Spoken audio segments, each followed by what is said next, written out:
Hello? Hello, Maria Callas? One moment, Hy Gardner calling.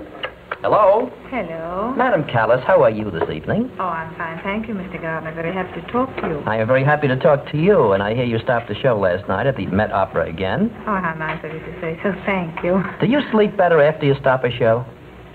Well, of course we do, though. You must remember one thing, Mr. Gardner, that we always have our little checking machines. And, sometimes even if we do stop the show, we have certain things that did not please us, other things that made us very happy, but we forget the happy things and we remember the things that did not please us just to get, to improve them. Well, have you ever done what you call the perfect show?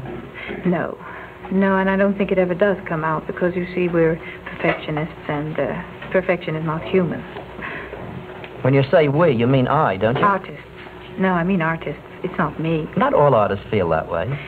Well, that's to their conscience, dear, so long as I feel that way. I think tonight what I'd like to do, there have been more half-truths and unconfirmed rumors printed about you, I think, than any other personality in show business. Now, what I'd like to do, with your permission, is to run down these items and try to set the record straight once and for all. Thank you, Mr. Gardner. I'll do my very best. Now, I'm glad your father is with you, too, because what he says, of course, documents the truth. First of all, how do you react to all the criticism leveled at you personally? Not at your singing, but at you personally. Does it bother you any? Well, I mean, it's ridiculous if I say it doesn't, because nobody would believe it. But I have become patient, and I do realize that even I myself do criticize sometimes without knowing the intimate situation of each thing that turns up. So, you see, today it is quite easy to criticize. I hope only that people would just understand that, and before they criticize would just, at least leave to each one his own problems, or, well, you know what I mean, Mr. Gardner. To each his own. To each his own. I think it's great of you to talk aloud over a split screen tonight, and I know how terrified you are of any interviews. Now, there was a story that you were going to go on the Eddie Fisher TV show and then decided you were too frightened. What was that story? Oh, nonsense. Why should I be frightened of Eddie Fisher or his program? No, he most kindly offered a wonderful contract, but unfortunately I couldn't accept because I was so tied up with the Metropolitan. I hope to accept the next time when I'm freer. That's Good. All there was to it. Now, another one, and I know by now you're tired of this subject, but I wonder if you'd like to clear up some of the details of what happened in Rome. What happened in Rome? Yeah. Oh, dear. Did something else happen? No, I'm referring to the same thing. Oh, to... The second act of Norma. Oh, the second act did not take place on account of a stupid cold. Well, there's nothing more to it. Of course, it's gone and passed, and everyone has understood that it really was a cold, and as I said before on Mr. Miller's program, it was just a certain situation that was taken advantage, and, it got past the truth. It got past the limit. That's all there is. Why did you go on in the first place if you weren't feeling well? Well, you see, when I, Callas, when she has reached this sort of pitiful state that whatever she does, she's always criticized. And if I don't sing, then she's, oh, here she goes again, all that talk. So I didn't think it was that bad vocally, and also because I entered in a very cold dressing room, and that probably just, finished me. I was already in bed for 2 days with these hot, mustard plasters. Mustard plasters, and that, I suppose, just, undressing a theater that had been closed for 6 months and was very cold. All these things, that any human being reacts to, only I suppose, and I do wish I couldn't be a human being sometimes. I would avoid certain situations. Well, a lot of stories have painted you as being exactly that, not a human being. And gosh, after I wish I wasn't. After I first met you, I realized that you were, and I felt very sorry that at one time I described you as the dizzy dean of opera singers, because I don't think you're dizzy at all. I think you've got your feet right on the ground. Thank you, Mr. Gardner. That's wonderful of you to say so. That's all I want. Do you think that if you had come out for the second act and explained to the audience why you couldn't go on, that you might have gotten sympathetic applause instead of catcalls and boos? Oh, dear. Well, let us precise one thing. I did not get catcalls and boos because, you see, the audience did not know that I was postponing the performance. the theater had said that it just was for technical purposes, so they couldn't boo me. There was one thing that I was booed during my aria, because, you see, unfortunately, I have certain colleagues that pay to have me booed. You mean people actually pay to have you booed? Yes. That's fascinating. It's been going on for 6 years. At the Scala, each evening, or practically each evening, I have to deal with these people. So, you see, I really don't run away from my work. In fact, I'm used to fighting, though I don't like fighting. And then, well, excuse me, I forgot what we started off on. We were talking about your being booed at the opera when you quit. Well, yes. Well, you see, I had to quit there because in the first place I just couldn't go on, and I couldn't make a pitiful performance. I had to make a Callas performance, especially with these so-called boors in the theater. Of course, I fight if I have my weapon.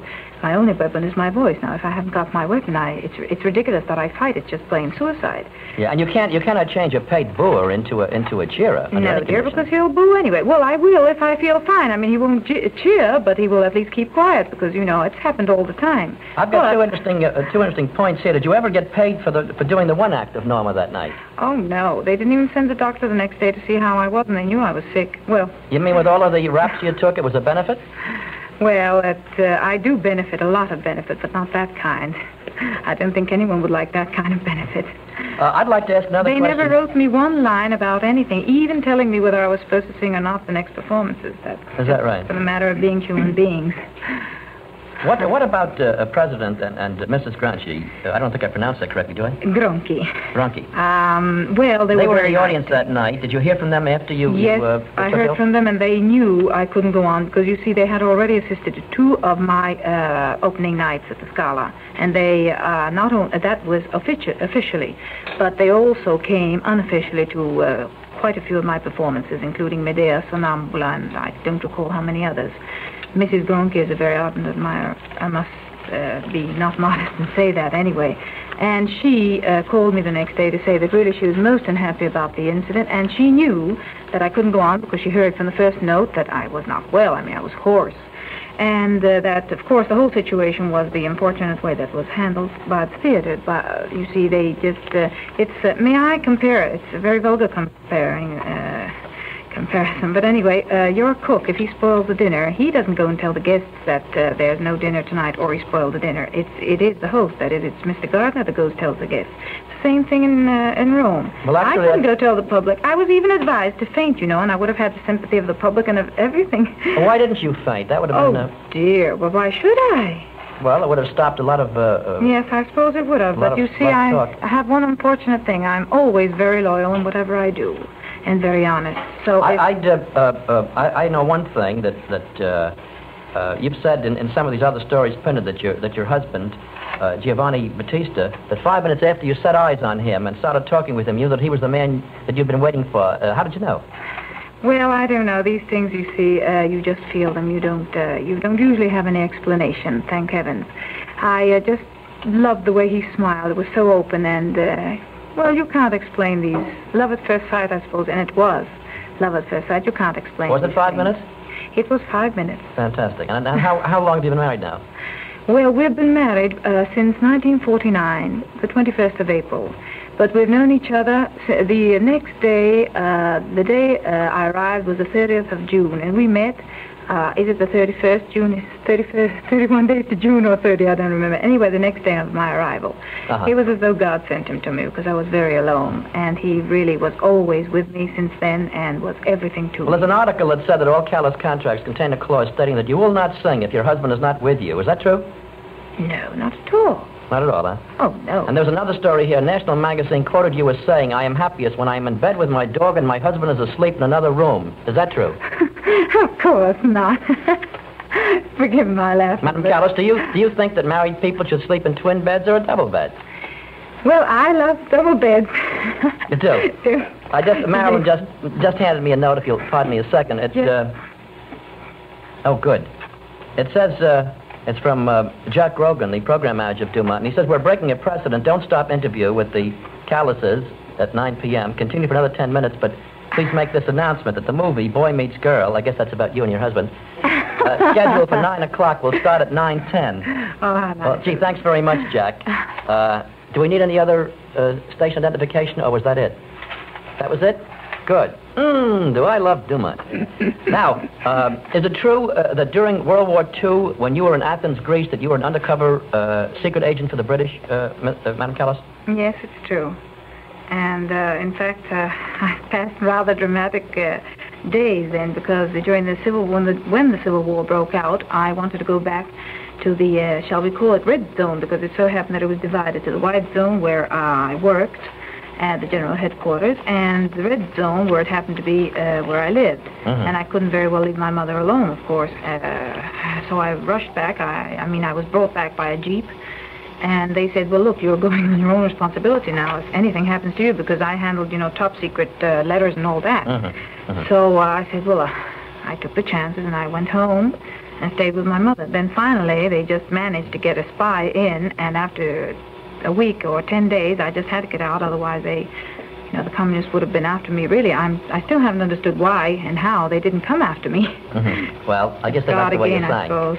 I guess they like the way you sang. Your dad is with you. You mentioned your mother a moment ago. She has had quite a few stories in the paper lately, and I'd like to sort of discuss them. Have you any reason why Mother has been, making all these comments about not seeing you?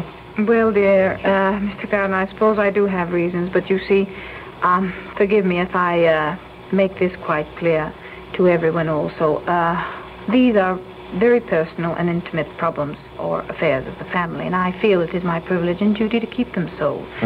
You see, I have great respect for my parents, also for my mother, especially because she's called Mother.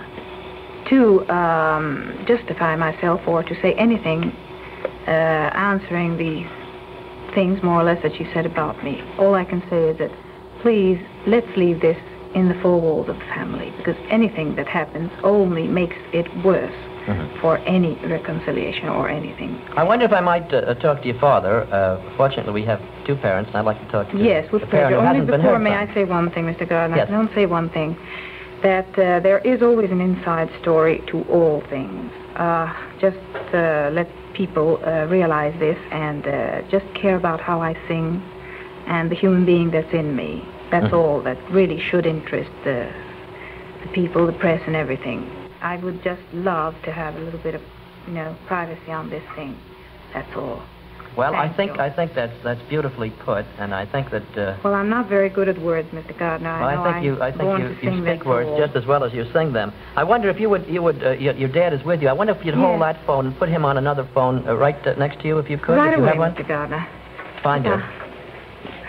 Here he is. I'm afraid he's a very proud father. The only time we do quarrel is when he brags about me. Fine. Has he gotten the phone yet, Mr. Callas? Hello? Hello, Mr. Gardner. Hello, how are you, Mr. Callas? Fine, thank you. I am very glad to hear you. I'm very glad to talk with you, too. I'd like to ask you a few things that I think probably that your daughter, would just not like to talk about too much. You have, the other day I mentioned in the column that you and your daughter were practically inseparable. How long has this been true?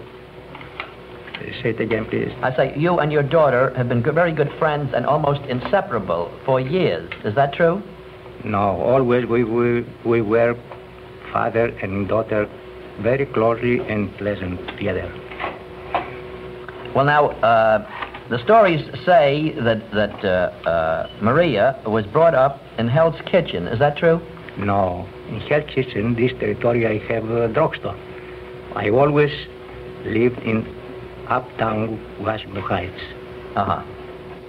Well, now, are you and Mama Callas divorced? Yes, sir. Now, the other day, you probably saw the story.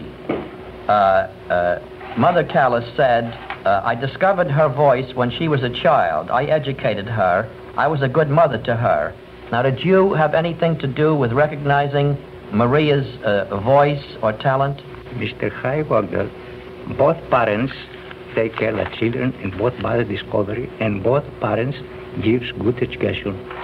Especially I prefer to give to Maria when she was 8 years old to start with a private teacher to give vocal voice. Until that time came and gone back to Greece for a visit. Well, now, I would like to ask this question. Mrs. Callas said the other day, and I'm quoting her now, "I just want to see Maria, to embrace her and to kiss her. I will not mention money. Who wants money? I want my child's love." And then she said, and I'm quoting again, "I read that a magazine has offered Maria $50,000 for her story. Why don't they give it to me? I have a grand story to tell." End the quote. Now, would you say that this is the way to win back a daughter's love? You can find out myself, and you can find out yourself too. This attitude is not good. Well, what do you think caused all of this? Why aren't all of you friends? I believe this attitude of mother, somebody else is behind her and does that. I see.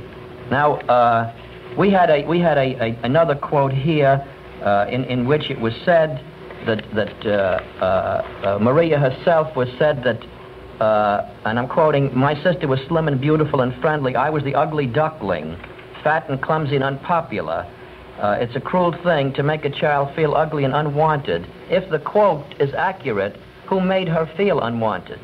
Her mother does always. I had several times to say this way to the daughter, and sometimes I told to her, it's not good to treat the daughter this way. It is better things to treat both like lovely daughters and give good. Well, now, one newspaper refers to Maria's sister Jackie as being younger than Maria. Is this true? This is funny things, Mr. Wagner. Maria, born 1923, December 4. Jackie, born 1917, June 6. Jackie is older 6 years. When we arrived here, Jackie was 6 years old. This is, I can express my opinion. Well, I'm awfully glad you got on the phone, because there are a number of these things that I know that I wouldn't want to ask Madam Callas about, and I hope, and do you think that sometime there may be a reconciliation? Mr. Wagner, the time is the best doctor for everything. And the Well, time will prove everything. You are a pharmacist. Yes, sir. And so I think you know a lot about doctors, and may I speak again to your lovely daughter? Fine. Hello. Hello. Hello, Madam Callas. Hello, Mr. Gardner. Well, here we are back again. I wanted, you heard your father's side of this, of the questions that I was asking. We haven't got very much more time, excepting a few seconds, just to sort of say good night, and I'd like to continue talking with you over luncheon or dinner sometime later in the week. In the meantime, I certainly hope that folks know you and your problems a little bit more than they did before. They certainly know your voice and what a talent you are. Thank you, Mr. So Gardner. thanks so much for getting on the phone. I thank you so much. And may I call you after the show? I wish you would. Thank you ever so much, Mr. Gardner. Good night now. Thank you all. Well, folks, as I just said to Madam Callas, I think that now you know Marie Callas a little better than you did from the stories you read about her.